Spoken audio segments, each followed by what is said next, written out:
Hello friends, माझ्या मुलाला खायचा होता बाहेरचा पिझ्झा. पण बाहेरचा पिझ्झा हा मैद्याचा असतो, प्लस त्याच्यामध्ये जे सामान वापरलं जाते ते कसं असते हे आपल्याला माहिती नसते. मग मी त्याला म्हटलं, आपण अगदी बाहेरच्यासारखा पिझ्झा घरीच बनवूया, चालेल का तुला? तर तो हो बोलला. तर आज आपण पिझ्झा मैद्याचा वापर न करता पूर्ण गव्हाचं पीठ वापरून बनवणार आहे. त्याचबरोबर ओव्हन न वापरता कढईमध्ये बनवणार आहे. तर इझिली कोणी पण हा बनवू शकतो. तर त्यासाठी इथं मी एक बाउल घेतलेली आहे. त्यामध्ये टाकूया 1 कप कोमट पाणी. पाणी आपल्याला अतिशय गरम पण नको किंवा एकदम थंड पण नको. त्यानंतर आपल्याला यामध्ये टाकायचं आहे 2 टीस्पून साखर आणि हे मिक्स करून घेऊ. साखर घातल्यामुळे ईस्ट ॲक्टिवेट व्हायला मदत होते. त्यानंतर यामध्ये टाकूया 1 टीस्पून ॲक्टिव्ह ड्राय ईस्ट आणि आपल्याला हे मिक्स करून घ्यायचं आहे. आणि त्यानंतर यावरती झाकण ठेवून घ्यायचं आहे आणि 5 मिनिटासाठी आपल्याला ईस्ट ॲक्टिवेट व्हायला ठेवायची आहे. 5 मिनिट झालेले आहे. तुम्ही बघू शकता ईस्ट छान ॲक्टिवेट झालेली आहे. आता आपल्याला हे मिक्स करून घ्यायचं आहे. जर का तुमची ईस्ट या प्रकारे ॲक्टिवेट झाली नाही तर पुढची प्रोसेस करायची नाही. जरी तुम्ही यापासून ब्रेड, पिझ्झा बनवला तरी तो व्यवस्थित फुलणार नाही, कारण ती ईस्ट खराब असू शकते. त्यानंतर यामध्ये टाकूया 2 कप गव्हाचे पीठ. तुम्ही या जागी तुम्हाला हवं असल्यास मैदा पण वापरू शकता किंवा अर्धा मैदा आणि अर्ध गव्हाचं पीठ पण वापरू शकता. 1 टीस्पून लसण पेस्ट किंवा तुम्ही या जागी गार्लिक पावडर पण वापरू शकता. 1 टीस्पून ऑरिगॅनो, हाफ टीस्पून मीठ, 2 टीस्पून तेल आणि आता आपल्याला हे मिक्स करून घ्यायचं आहे आणि याचा गोळा बनवून घ्यायचा आहे. तुम्ही बघू शकता आधी आपण जे पाणी वापरलं होतं त्यामध्येच व्यवस्थित गोळा तयार झालेला आहे.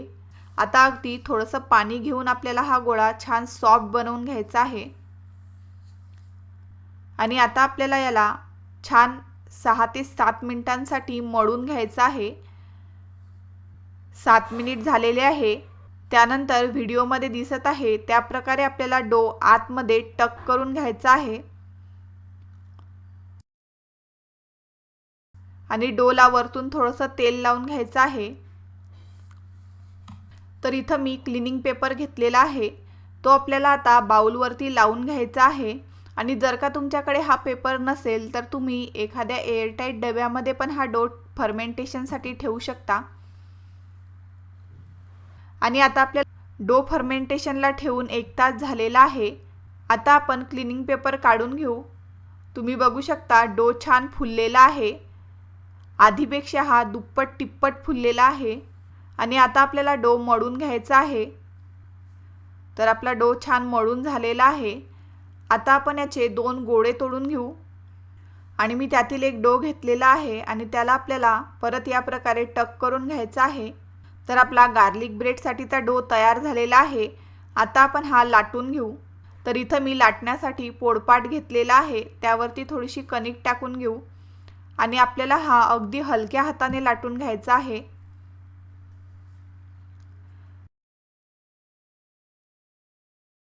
तर आपला पिझ्झा बेस लाटून झालेला आहे. आता इथं मी एक प्लेट घेतलेली आहे. त्याला आपल्याला बटर लावून घ्यायचं आहे.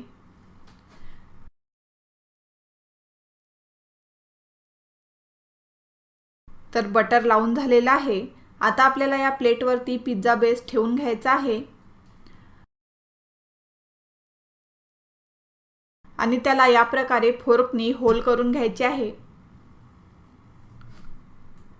त्यानंतर यावरती टाकूया पिझ्झा सॉस. पिझ्झा सॉस तुम्ही तुमच्या आवडीनुसार कमी जास्त टाकू शकता. आणि हा आपल्याला पसरवून घ्यायचा आहे. आता इथं मी कांदा, स्वीट कॉर्न, सिमला मिरची, टोमॅटो चिरून घेतलेला आहे आणि टोमॅटो चिरत असताना त्यातील बिया काढून घेतलेल्या आहे. व्हेजिटेबल किंवा टॉपिंग तुम्ही तुमच्या आवडीनुसार कमी जास्त टाकू शकता. आता आपल्याला हे पिझ्झावरती टाकून घ्यायचं आहे. त्यानंतर यावरती टाकूया मोझरेला चीज. चीज तुम्ही तुमच्या आवडीनुसार कमी जास्त टाकू शकता.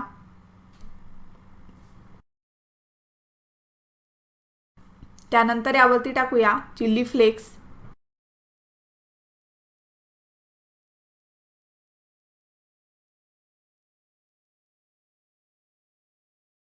आणि आता जो पिझ्झाचा साईडचा बेस आहे त्यावरती आपल्याला बटर लावून घ्यायचं आहे.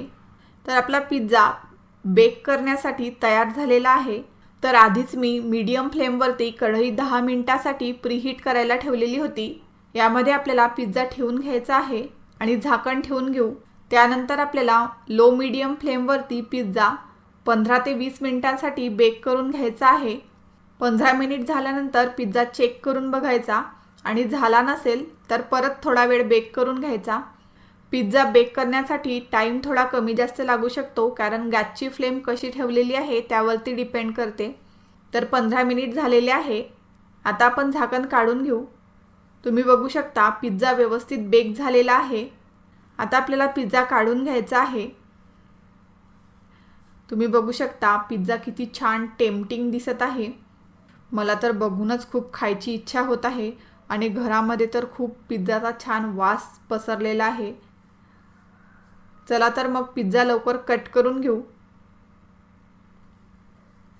तर अशा प्रकारे आपला व्हेज पिझ्झा तयार झालेला आहे. जर तुम्हाला ही रेसिपी आवडली असेल तर लाईक करा, शेअर करा. चॅनलला सबस्क्राईब केलं नसेल तर लवकर सबस्क्राईब करा.